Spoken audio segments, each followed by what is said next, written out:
Ang pinagsamang epekto ng buntot ng Typhoon Jenny PH at ng habagat ay magdudulot ng makulimlim na papawirin at pag-ulan sa malaking bahagi ng Luzon, Visayas at Mindanao, partikular sa Zamboanga Peninsula. Mas maulan na rin sa Luzon bukas. Huling namataan ang sentro ng bagyong Jenny PH sa layong 655 km sa silangan ng Apari, Cagayan. Ito ay may lakas ng hangin na malapit sa gitna na nasa 120 km per hour at may pagbugso na nasa 150 km per hour.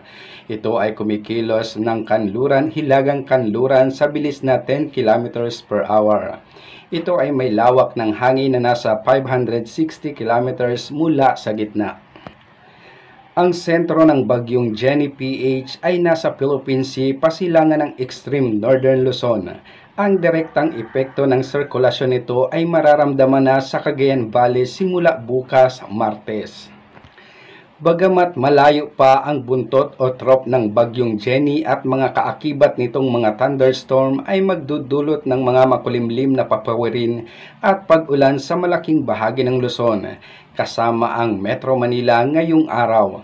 Maaaring pinakaramdam ang maulang panahon ngayong araw sa Cagayan, Isabela, Aurora, Quezon at Bicol Region.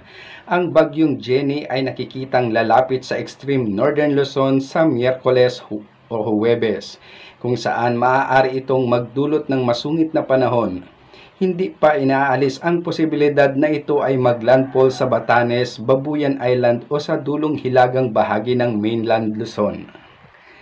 Ang habagat o southwest monsoon naman ang nagdudulot ng makulimlim na papawirin at ilang mga pag-ulan sa Mimaropa at malaking bahagyang Visayas at Mindanao, partikular sa Zamboanga Peninsula. Sa paglapit ng bagyo, inaasahang lalakas pa at ang habagat magdudulot ng mga pagbugsong-bugsong pag-ulan sa kanlurang bahagi ng Luzon at Visaya simula bukas. Manatiling nakatutok sa Weather Balita para sa mga bago pang update. Don't forget to subscribe. Thank you for watching.